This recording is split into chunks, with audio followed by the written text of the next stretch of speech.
नमस्कार दोस्तों। ओशो, आखिर कौन थे ओशो? कैसे ओशो ने इतना बड़ा साम्राज्य बनाया? जानेंगे यह सब। 11 दिसंबर 1931 को ओशो का जन्म मध्य प्रदेश के भोपाल राज्य में कुचवाड़ा गांव में हुआ। ओशो का बचपन का नाम चंद्र मोहन जैन था। समय समय पर ओशो कई नाम से प्रसिद्ध हुए, आचार्य रजनीश, भगवान श्री रजनीश और बाद में ओशो के नाम से। आपको यह जानकर हैरानी होगी कि जन्म के समय ओशो 3 दिन तक ना ही रोए और ना ही अपनी मां का दूध पिया। इससे चिंतित होकर परिवार वालों ने ओशो को एक वैद्य को दिखाया और वैद्य ने बच्चे को सामान्य ही बताया। विद्यार्थी जीवन में ओशो बगावती सोच रखते थे। वह कभी भी भीड़ में किसी भी प्रश्न पर तर्क करने से घबराते नहीं थे।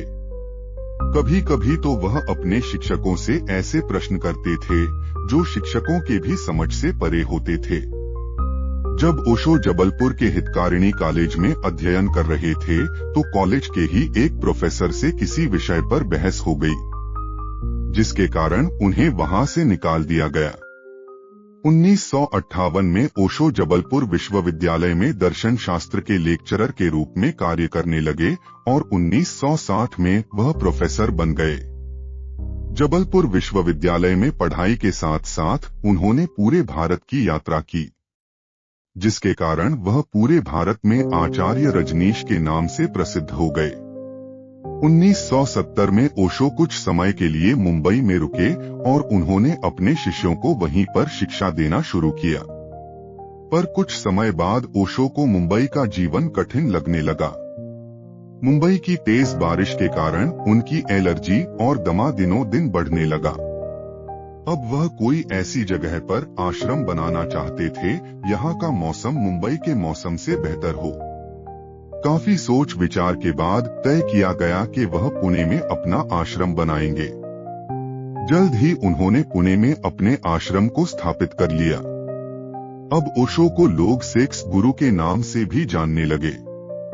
ओशो के एक शिष्य रहे टिम गेस्ट अपनी किताब माय लाइफ इन ऑरेंज में लिखते हैं, कई भारतीय उनकी किताब संभोग से समाधि को पोर्नोग्राफिक किताब मानते हैं। इस किताब में खुलेआम सेक्स के बारे में बात की गई है। यह किताब लिखकर वह सेक्स को दबाने की सोच रखने वाले साधु संतों के दुश्मन बन गए। ओशो के आश्रम में रहने वाले मर्द और औरत अपनी मर्जी से कभी भी किसी के साथ संभोग कर सकते थे। ओशो अक्सर यौन रिप्रेशन की बात करते थे, इसलिए सन्यासी खुला सेक्स जीवन जीते थे, जिसकी वजह से आश्रम में यौन रोग बढ़ने लगे। साल 1980 में जब ओशो का पुणे वाला आश्रम बहुत सारे मतभेदों और विवादों से गिर गया तो ओशो अमेरिका में अपने आश्रम के लिए जगह ढूंढने लगे। अमेरिका के ओरेगॉन में लगभग 64,000 एकड़ जमीन आश्रम के लिए खरीदी गई। 1981 में यहाँ पर रजनीशपुरम आश्रम की स्थापना की गई।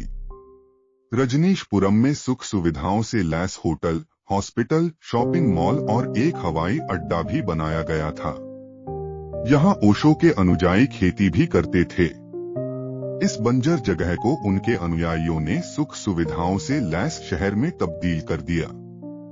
यहाँ करीब 7,000 लोग रहते थे। आश्रम में सेक्स और नशे की स्वतंत्रता थी। किसी पर भी किसी प्रकार का बंधन नहीं था। उनके शिष्यों ने इस आश्रम को रजनीशपुरम नाम से शहर के तौर पर रजिस्टर्ड करना चाहा, परंतु स्थानीय लोगों ने इसका विरोध किया।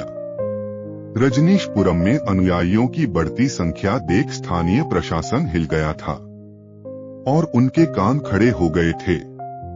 तत्कालीन ओरेगॉन की रोनाल्ड रीगन सरकार के लिए ये आश्रम एक खतरा बनता जा रहा था। रजनीशपुरम के लोगों ने स्थानीय लोगों को परेशान करना शुरू कर दिया। इसके बाद FBI ने रजनीशपुरम की जांच शुरू कर दी। 1985 में अमेरिका सरकार ने ओशो पर प्रवास नियमों के उल्लंघन के तहत और नशीले पदार्थ रखने के साथ साथ 35 अन्य आरोपों के तहत गिरफ्तार कर लिया और उन पर $4 लाख की पेनल्टी लगाई गई।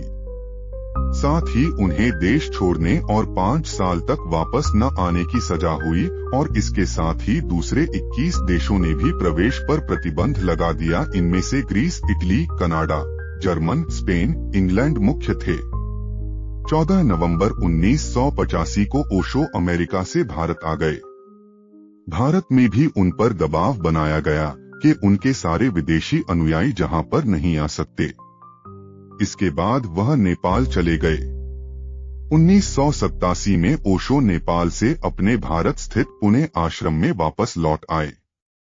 19 जनवरी 1990 में हार्ट अटैक की वजह से पुणे वाले आश्रम में उन्होंने अंतिम सांस ली। पर ओशो की मौत का असल सच किसी को भी पता नहीं चला। ऐसी ही और वीडियो देखने के लिए आप मेरे चैनल अमेजिंग नॉलेज को सब्सक्राइब करें।